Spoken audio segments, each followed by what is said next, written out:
Welcome back to another episode of the Skinfluence Podcast. I'm your host, Dr. Dustin Portella, and I'm excited to be joined in studio for a guest episode with my friend, Dr. Wallace Nozile.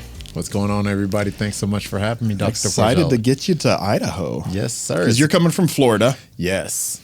Much less humid over here. We like it here. Yeah, we came in. I mean, we arrived at like 1 a.m. in the morning, but got out of the airport and we're just like, oh, this is nice. Yeah. We might have made a mistake moving back to Florida. But we've known each other like since 21, 22, something like that. 2020, 2021, yeah. Dr. Wallace has got a great following on social media, tons of just hilarious content, but super educational. I don't think there's anybody that brings their personality to their content in a way that's as authentic as you do. Oh, thank you, for better or for worse. So, no, it's definitely for the better. Thank you so much. I appreciate it. And I think that's why people resonate with you so much. Yes, sir. And what I wanted to do is, on this podcast, I haven't actually talked about what it takes to become a dermatologist. Okay. And so I'd love to talk about the educational pathway, and we can talk together about maybe some of the challenges and obstacles that you have to overcome to get into a specialty like dermatology. Definitely. And so where did your educational pathway start? My educational pathway started at the University of Florida. So after high school, that's where I went, University of Florida in Gainesville, Florida. I was not very disciplined early on. I still was in the phase of my life where I thought that I would maybe be an R&B singer. Yeah. Yeah. And so I was in college, of course, and I have a very strict and very stern mother. And, she knew how much I love music. And she told me, you can do whatever you want as long as you don't think you're quitting school. Right. Yeah. And so I had a full ride. I wasn't going to leave school, but I was very much into music. I was recording, I was performing, I was getting my songs on the radio. So I was kind of 1 foot in, 1 foot out when it came to medical school. Yeah. And it showed in my grades. Yeah. I was, it was mostly B's. Was it pre-med from the beginning? It was pre-med from the beginning. It was. Even though I was pre-med, I still wasn't sure if that's what I was going to do. But I've never been one to rush. I always said that I can go back and take other classes if I decide to change my major. But I did shadow physicians. I shadowed other professions. And the thing I did like about being a physician, I mean, you know me, Dustin. I love to talk. Yeah. Right? And so I loved that. There was one physician in particular that I shadowed, and he would go in, he'd talk to his patients, and his patients loved him. Like, he was a very personable person. He really cared about the patients, and he was brilliant. And so his patients would come back, and I would see the patients that return, and they're feeling great. They're feeling better, right? Their conditions improved, and they're just so happy. And he had a part in that. And he's just over here just, chopping it up with them, talking, but at the same time counseling them and guiding them at the same time. And I was just like, wow, this guy's getting paid well to talk to people. Like, I do that for free every day. Right? And you guys are getting paid? Yeah, you're getting paid to talk to people, make them feel better. And they come back super happy that they're better, and they boost you up, right? Like, that energy is contagious. And so I thought, all right, well, if I weren't going to be an R&B singer, this is what I would do. Yeah. And he was a dermatologist? No, actually, He was not. He was a pediatrician. Oh, okay. Yeah, he was a pediatrician. I come, as you know, I come from a very humble background, so I knew nothing about dermatology. But I did end up shadowing a dermatologist later, and I thought, wow, this I love. Like, it's the perfect combination of... It's the best of both worlds. Like, it's a medical subspecialty, but there are surgical aspects. Yeah. Right. And so I love surgery. I love using my hands, but I also like pathophysiology, and I like thinking through things like a detective when it comes to medicine. Right. So I feel like it's truly the best of both worlds. Now, that said, I'd shadowed a dermatologist once. I knew nothing about dermatology. I didn't know any dermatologists. And so I was under the assumption that it would be super easy to get into dermatology, but I was also under the assumption that they can't make much money, right? Like, we're just in here, 10-minute appointments, handing out a prescription. And so I thought it'd be easy to get into. I thought I wouldn't be making much money, but it'd be easy to get into. And at that point in my life, I wasn't very disciplined. So I was like, that's the perfect match for me, right? I'll be happy. And so the first thing that I found out, then moving forward, I made a good friend, one of my best friends to date, and his father's a dermatologist who's one of my closest mentors. I consider him a father figure. And I went to their home, and I was like, oh, dermatologists are rich. I was like, oh, we out here making money. and so that was the first thing I found out. I was like, oh no, dermatologists do well. So I was like, okay, I think we can make this work. Now I really like it. Yeah, now I really like it.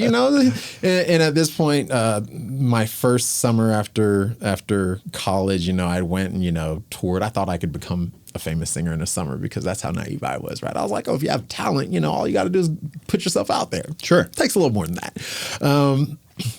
But so it was a little after that, and I was like, all right, I think this is actually what I want to do. And so I looked more into it, and I found out that it is, almost impossible to get into, one of the hardest fields to match into. And so I started thinking, all right, well, what else do I like? Yeah. Right? Because again, I was not disciplined. I was mostly B's, some A's, obviously. Yeah. I was making some A's, mostly B's, 1 or 2 C's here and there. And if you made a C, like at my school, like not the guidance counselor, what do they call them? Advisors. Student advisors. Yeah. They're like, good luck. Yeah. Like, try something else. Yeah. All right. And so I decided, all right, like maybe it's time for me to really get a little more structured and disciplined and, get my head in the game. Yeah. But the best thing that happened was I actually went to my student advisor. My student advisor kind of looked at me and was like, oh, you think you're going to medical school? And just kind of laughed. Yeah, it was like, oh. And it was exactly what I needed. Yeah. Right? And it sucks to think that like a lot of people, they let that dissuade them, right? Or take away their motivation to do what they want to do. But like for me, that's what I'm built off of. Yeah, put a chip on your shoulder. Put a chip on my shoulder. Like if anything, she hastened the rate at which I got into medical school. Yeah. Because again, like I was mostly B's. I was having fun with my friends in college. Like I wasn't worried about medical school. My sister was the studious one that just like loved doing work just to do work. I just like to have fun with my friends and make good grades because I knew that I needed to make good grades. Yeah. Right. And I was scared of my mom. That's another good reason. Reasonable. Yeah. Yeah.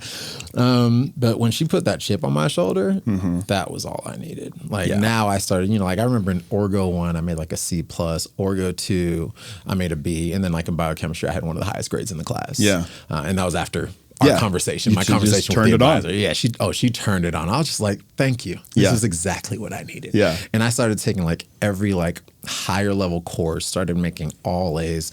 I was still, I still had all of those B's and things. And so I really didn't want to. I knew I wasn't ready to go into medical school. Yeah. Now, of course, my mom's like, "Oh, are you going to go into medical school?" And I was like, "Yeah, for sure." I knew I didn't want to go, so I looked into other programs. My sister had a classmate because she was in medical school at that time. Okay. That had done this master's program that also would allow you to. It was tied to another program that would allow you to get money for medical school depending on how you performed. Yeah. And so I already geared myself to apply for that program. But of course, my mom's on my back. She's like, my mom's from North Africa. She's from Morocco. Like, she doesn't play. Like, if she wants something, she's going to get it. Yeah. And so she's like, you're applying to medical school, right? And I was like, yeah. So I applied to one medical school for her. I applied to one. I didn't get in. And that, I mean, I didn't expect to get in. Right. Quite honestly, I was hoping that I didn't get in. Yeah. I went and got the master's. An amazing year. I actually got to take some classes with medical students during that master. Nice. Yeah, and so I made friends that were first year medical students. Did really well in that. Right, like by the time I was applying halfway through the masters, I had a 4.0 average. Like I was straight A's in there. And again, like these were medical school courses that I was already taking. And that was, that chip on my shoulder kind of started that path. And that was when I got disciplined and decided this is what I wanted to do. And then I got into medical school.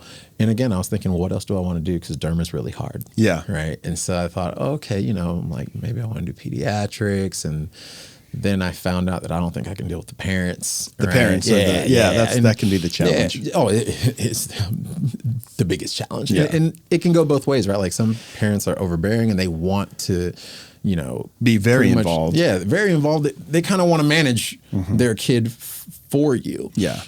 And then there are the parents that just aren't paying enough. Yeah, way too detached, aren't paying enough attention. I remember I was in the hospital on a rotation and there was a baby that was born at like 3 pounds. And we were just trying to get the mother to bring them in for weight checks to make sure that, they were getting the nutrition they needed.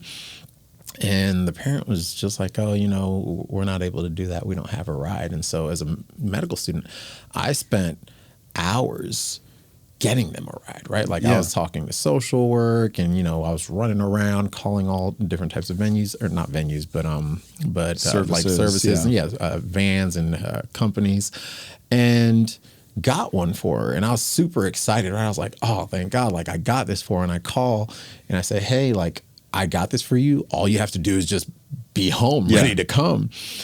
And she was like, oh yeah, no, we're busy. Oh.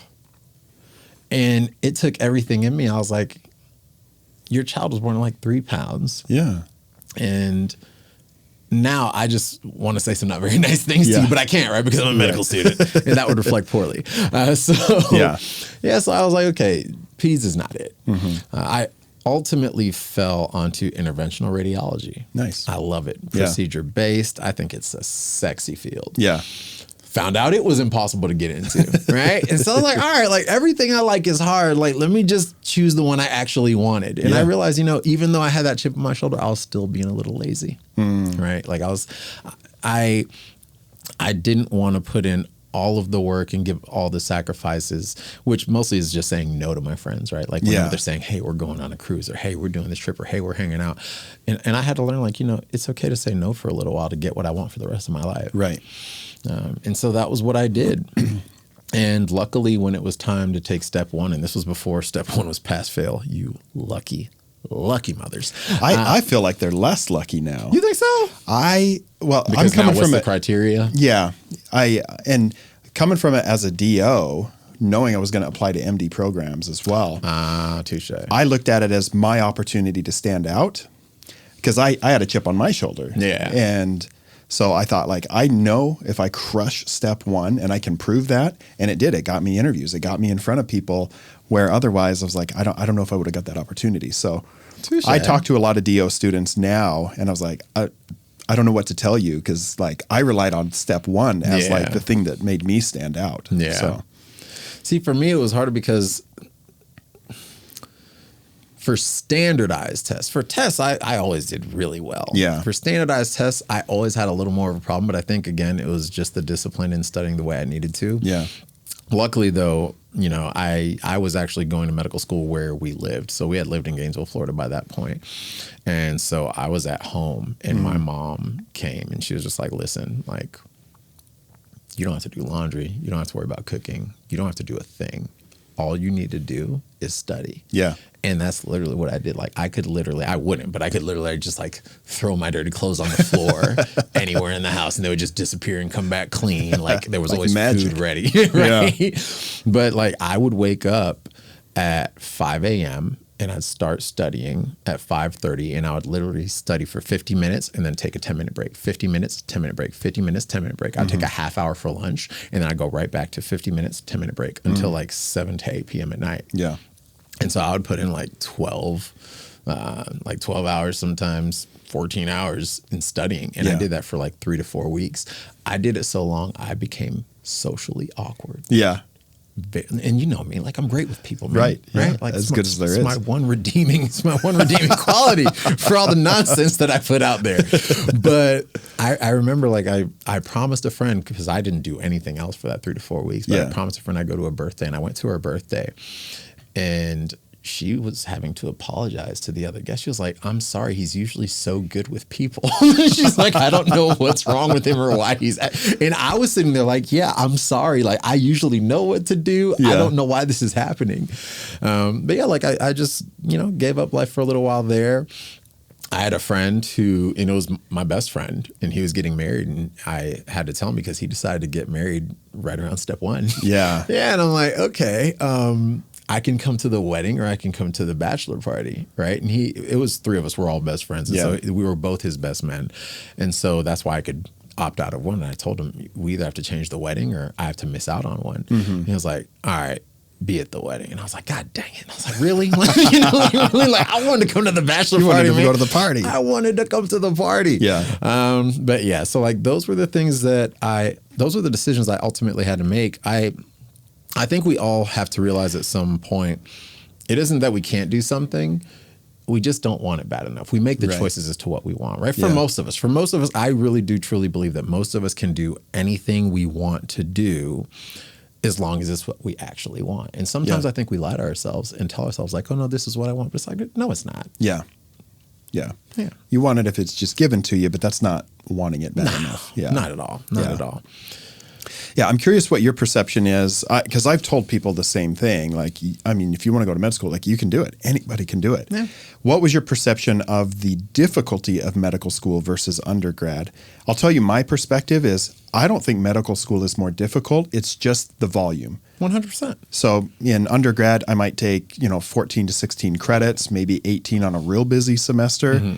Medical school is like 25 to 30. Yeah. But each course, physiology and undergrad versus med school, not significantly more challenging by any means. It's just you've got to be able to put in the time of those 10-hour study days. Exactly. And if you can do that, the coursework is manageable. No, I agree with you. Actually, and maybe it was because I had done that master's program where I did some medical courses. I thought it was easier at the beginning, at least, for sure. Again, that might have also had to do with me being more disciplined by that time in my life. But like you said, like, the coursework is no more difficult. It's just the volume. It's literally like having a fire hose, like just, trying to drink from a fire hose. It's just coming at you high pressure. But I think the good thing about it was everybody was in it with you. Yeah. Right? Like, you had a whole class that was with you. I think it would have been more difficult. Things are more difficult when you're by yourself. Sure. But, when you're trauma bonding with all of your friends, that is it. Yeah. It makes it a little more palatable. Yeah.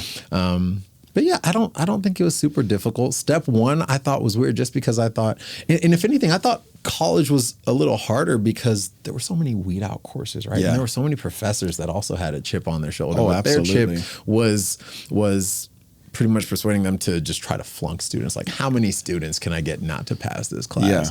And so whereas in medical school, like, you had professors that were actually trying to teach you and wanting to teach you. So yeah, I agree wholeheartedly. I think that medical school was just no more difficult, just as easy, if not easier, just higher volume. Just volume. Yeah. I can attest to that. Some of those undergrad professors, I had a physiology professor in undergrad who was, I thought, an awful teacher and did not believe anybody should be able to get an A in his class. And he taught it was a class with first-year pharmacy students. I think I ended up dropping the class. I don't even remember if I finished it because I was like, this is just ridiculous. Yeah. If I did take it, I maybe got a B, which would be like the only B I ever got in my lifetime. Damn. And I was like, I know I can do. My dad's a physiology teacher in high school. Like, I've been in his lab since I was in like a kid. Oh man. And so to prove it to myself, I had a chip on my shoulders. Like, Dr. Rose thought I was like a terrible student. So I got the highest grade in physiology in med school. Like, they gave awards for whoever got the highest grade in each course. Yeah. And I got that. And I wanted to send it to him. I was like, see, like, I can do this. But there are some professors who don't want to see you succeed for whatever happened to them at some point, I think. And that's all it has to do with. No, we had one of those. It was the Calc 2 teacher at my university. This guy, he would always smile whenever he mentioned how many people failed the previous test. And I mean, not like a little smirk hiding it. Like, he would be like, 60% of you failed this test. It's like, really? Like, that's what you get your jollies off of, you weirdo, right? That says you're not a good teacher. 100%. It means you suck at presenting the material. That's what it tells me. Right. But, like you said, we don't know what they've gone through, what their life experience has been to put them in a place where that's what brings them joy. Yeah. I feel bad though, but yeah, I was not going to drop the class because I was like, I'm not retaking this at some point. Then come to find out later on, like years later, I found out he got demoted for failing too many people. No. Yeah, he got demoted for failing too many people. But and, karma's a real thing. Like whatever you put out into the universe, Yeah. You just have to understand it might come back. 100%. Yeah. I had an excellent teacher for organic chemistry.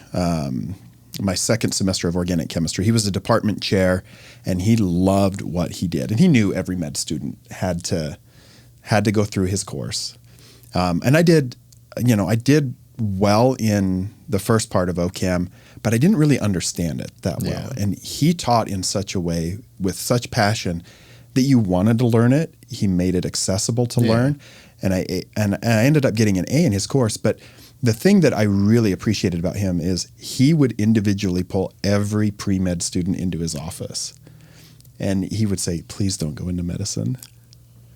He's like, you are smart. You are capable. Oh, my God. But he was doing it from a place of like. Place of love. Like you're going into a field where you are going to work 80 hours a week for sometimes the rest of your career. Yeah, depending on what specialty you go into. Not us. Not us. and that gets. Although I guess maybe for us, but it's different. It's different. It's different. We have more control of it, and so it's a little more. It's by choice. Yeah, it's by choice. Exactly. And so he would say, you could go into academics, you could be a professor. It's a great lifestyle, more freedom, flexibility, better family life balance. And he's like, the phrase that he said that I think is good for the audience is use education to simplify your life, not to make it more complicated. That's a bar. It was a great line. And I always remembered it. And I think if I had him for OChem 1, I would have switched to become a chem major. But by that point, I was far enough along. I was like, med school is the only thing. I put in too much work. But I always remembered that. And it played a role in why I chose dermatology ultimately. Because I was like, I'm putting in all this time, this education. And I loved gen surg. Like, I thought I was going to love like orthopedic surgery, but I ended up loving general surgery so much more than I thought I would after rotating through it. I know. I had a great time on gen surg. I had a great time. Yeah. Couldn't do it for the rest of my life. Yeah. But there were several specialties I thought about along the way, and I was just like, and it kept coming back to me, use education to simplify your life. And I was so were you really considering doing gen surg? I wasn't. I didn't really get that far down the road. I also looked into radiology. I knew the department chair at a big department. I'd looked at anesthesia, orthopedics because I loved sports. But ultimately, when I went to med school, my plan was emergency medicine. And there was a time I didn't think I was going to get into dermatology. And so I was like, well, I thought I was going to have to sit a year out. Like I wasn't going to match. Yeah. And then I was like, all right, then I'll go do emergency med. And for a story I think I've told on the podcast before, I ended up getting a spot in derm by the skin of my teeth. Grateful every day for my program director and the Mohs surgeon who went to bat for me that got me in there. And but it just kept coming back to use education to simplify your life. And that was a big draw to getting into dermatology because I knew that I could have more control over what I did with my life. And I've been so grateful for it. No, for sure. No, and I think that's one of the reasons it's so hard to get into dermatology, right? Like, I mean, obviously I love my field. I respect our field. Some of the most brilliant minds in our field that I've ever met. I would argue that most medical students could get through the dermatology curriculum, right? 100%. They could get through the curriculum of residency. Yeah. And so it's not just so hard to get into because you have to be the most brilliant person, which, like, of course you have to be smart. You have to be smart to be a doctor, right? We're all smart. But it's just that, again, so many people put in so much work. I'm sure many of them, especially if you I generally, and I know you generally, I love dermatology. Yeah. Like, I really do love it. Yeah. But even if you don't love it, if you don't hate it and you put in all of this work being, when you're a medical student, you're making all of these sacrifices and, pulling yourself away from your family and your loved ones and your friends and society, at the end of it, it's like, well, I want to have a little more, like you said, control over my life. And so, of course, after putting in all that work, that field is going to appeal to you. And it's a smaller field. Like, we have less residency positions than most fields. And so because there are so many people that want to go into it because, good pay, good lifestyle, and there's such low numbers or such low or so few slots. Yeah. That's why it's so hard to get into. Yeah. Which I think is a little unfair because then it makes me wonder, like, well, how many people really don't even care for dermatology that much that just go into it because, like, well, because of the lifestyle. Yeah, and I can't blame them for that, right? Like, you put in that work. Sure. You do whatever you want to do with your life. Yeah. But I feel like how many people are there that are really passionate about dermatology that might further the field because they're fueled by that passion that didn't make it in because of that? Yeah. And I know many people that were desperate to get in because they love derm. Yeah. And they're, in internal medicine or rheumatology, they couldn't make it. Yeah. One thing that you talked about was the support you had from program directors and a Mohs surgeon. I actually had one of my most beloved mentors was the program director at my program. And it's funny because when I first met him, I wasn't sure how I'd feel about him. Only because I was a young black man, right, trying to get into dermatology. And when I looked up the program director of my program, and he looked like a skinny Colonel Sanders. He kind of looked like a good old boy, right? And I was like, I don't think we're going to be able to relate on many things. And this is the person that I have to talk to about going into one of the hardest specialties to get into. But I remember I went in, so I said, forget your feelings, right? Leave your ego, your pride, whatever insecurities you have at the door. Set up a meeting. Set up a meeting, went in, had a conversation with him. And when I walked out of the room, I actually cried. Yeah, I cried. I thought, I can't believe that I held so many assumptions about this man before I ever even looked at him because of how he looked. And I knew from when I walked out of there, he's going to be my biggest supporter. Yeah. My biggest supporter. And I will tell you, in my class, I got the most interviews for dermatology out of my medical school class. Every single interviewer that I sat with brought up his letter of recommendation. Every single one. And that was Dr. Stanton King Wesson. Rest in peace. He actually passed away. Yeah, he passed away a few years ago. But yeah, every person that I sat with brought up his letter of recommendation. Was like, Stanton really, he thinks a lot about you. Yeah. And so I love that because I do think that a lot of us, we talk about like what we've overcome and what we've done. And those things are true, right? Like there were a lot of things going against us, but without support from somewhere, none of us make it alone. Right. None of us make it alone. And so it was a beautiful thing to have him in my corner and to have him as a mentor in dermatology and in life. Absolutely. Yeah. Like he was a veteran.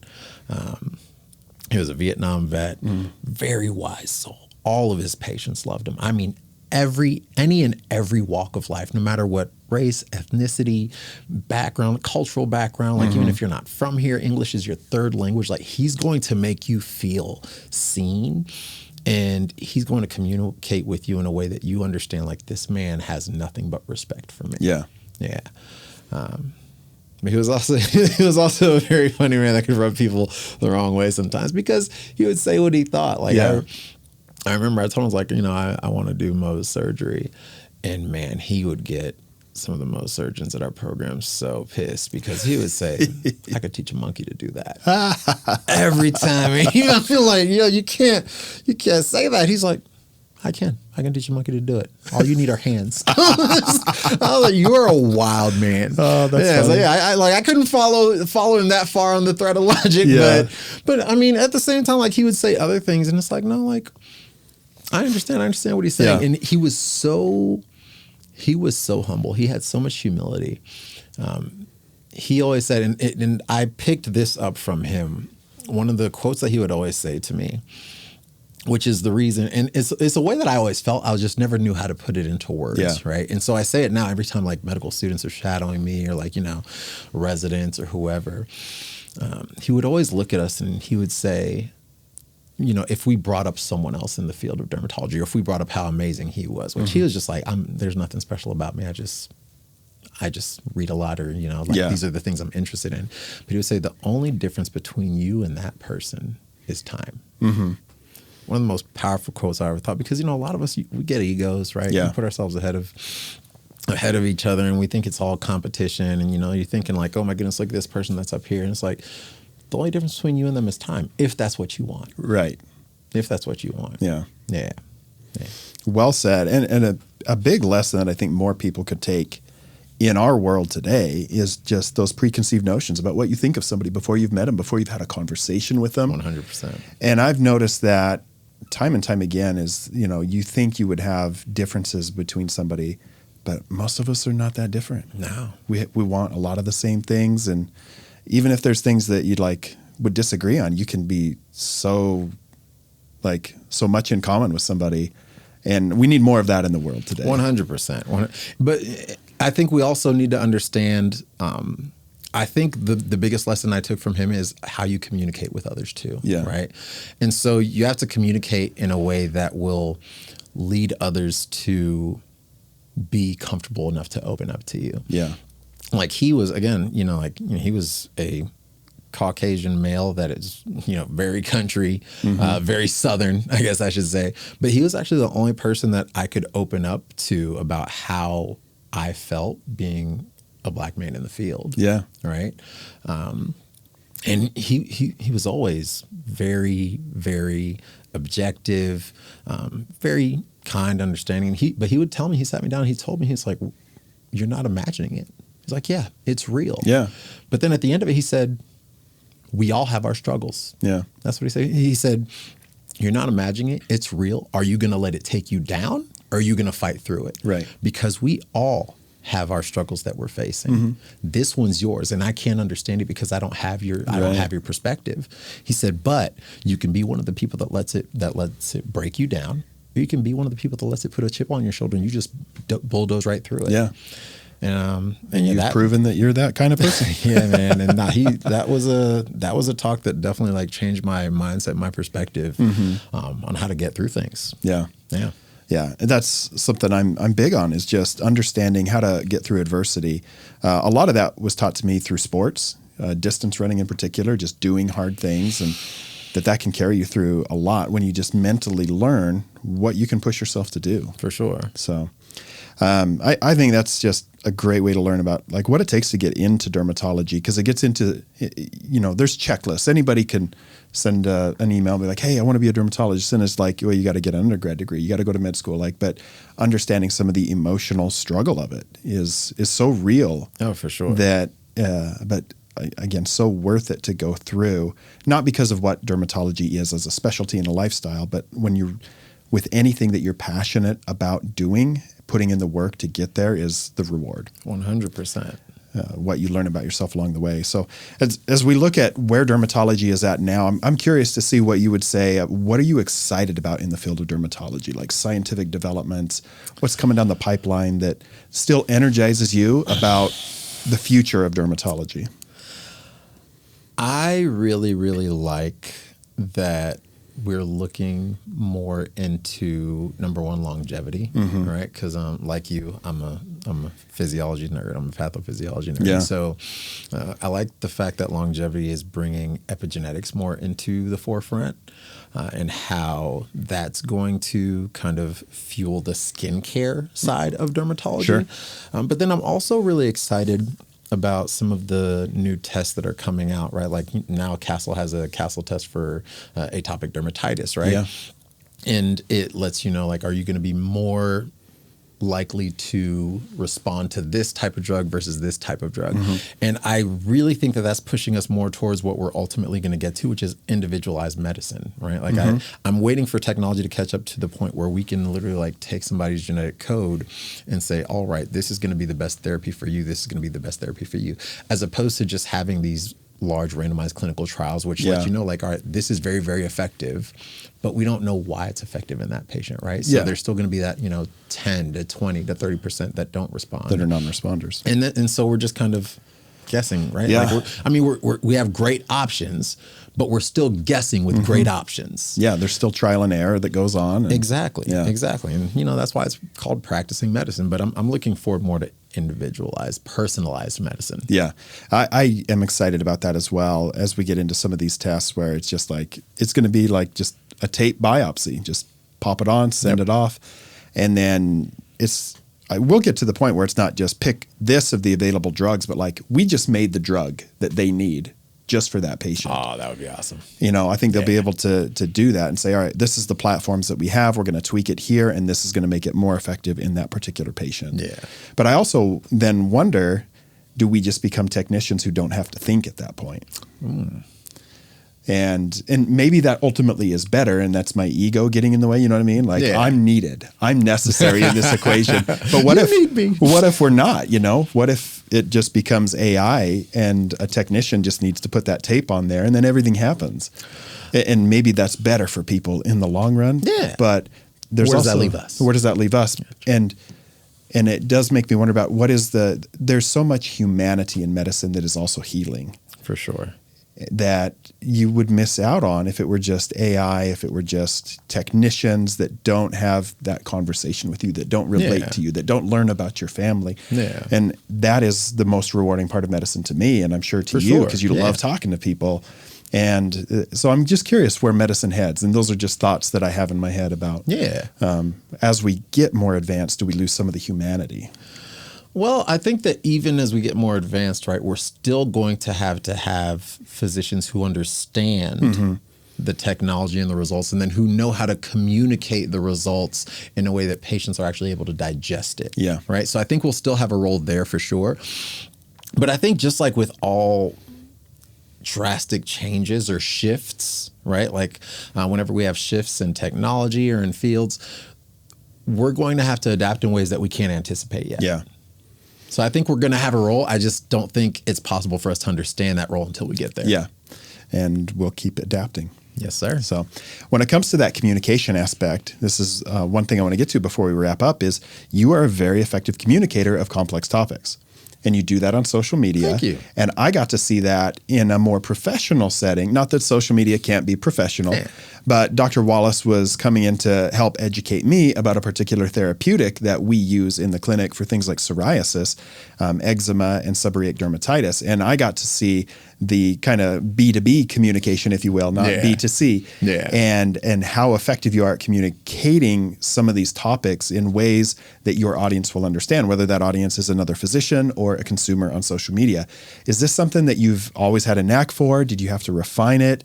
And why do you like being an educator on social media? So I think I did definitely have to refine it when it comes to talking about like really complex mechanisms of actions of certain drugs. I had to refine it a little bit, but I did have a little bit of a original knack for it because I've always been the type of person since I was young, when people would talk about complex subject matter, I would always think like, why are you explaining it like that? Yeah. Right. In my mind, I always thought, what is a more simple way to explain this? And why don't you just do it that way? Mm-hmm.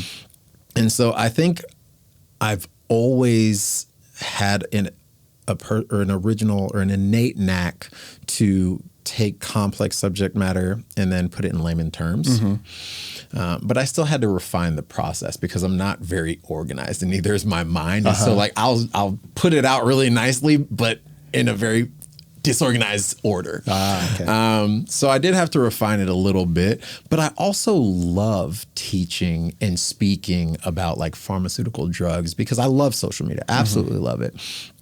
But I also kind of sometimes miss the academic side of dermatology, right? Like the more intellectual side of dermatology. And so that's why I love actually giving those talks because, you know, the talks are to educate other people, but then at the end of it, sometimes I get questions and it leads to discussions, and then that feeds my more intellectual brain. Whereas with social media, like, it's also intellectual, but it's more so for a non-medical audience. Right? Yeah. And so that's why I love social media, but I also love speaking engagements because I get to feed both sides. I get to feed the artistic, creative side with social media. I get to make connections with people like you, right? Like social media brought us together back when you followed my music page, right? Before I was doing any derm.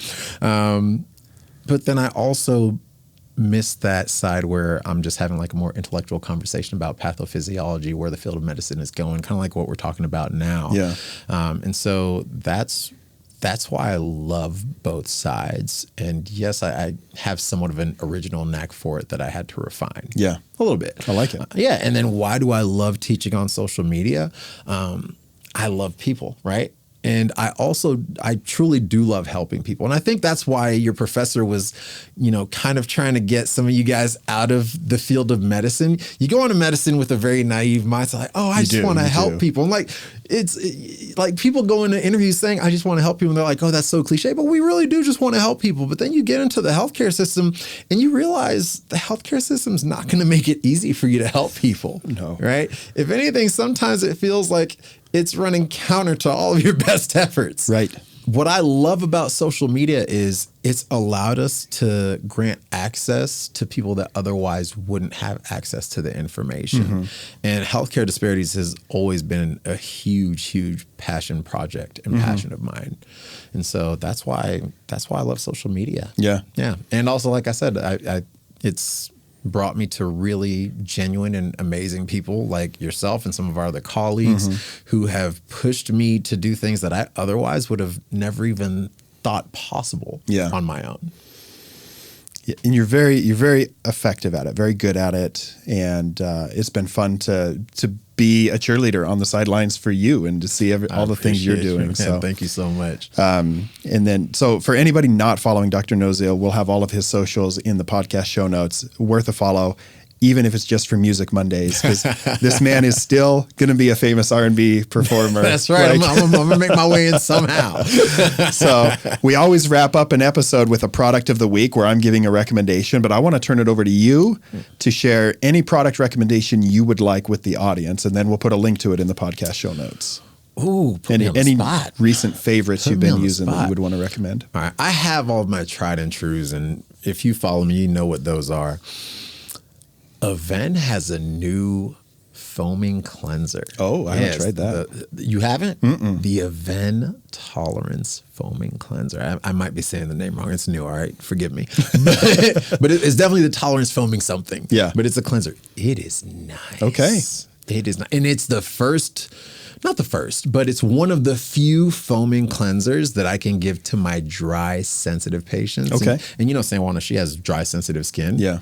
Absolutely loves it. Yeah. Yeah. Doesn't dry you out. Yeah. I don't use a lot of foaming cleansers because I get a little dry. And so I'll try it out. I'm sure it's probably in the mail. I was about to say, it's probably already in your packages. I'm over here telling them to send you some foaming. It's in an unopened box somewhere. Yeah. But no, when you see it, try it. I will try it. Yes, sir. So thank you so much for joining us, Dr. Nozile, and to the audience for being here for another episode of the Skinfluence podcast.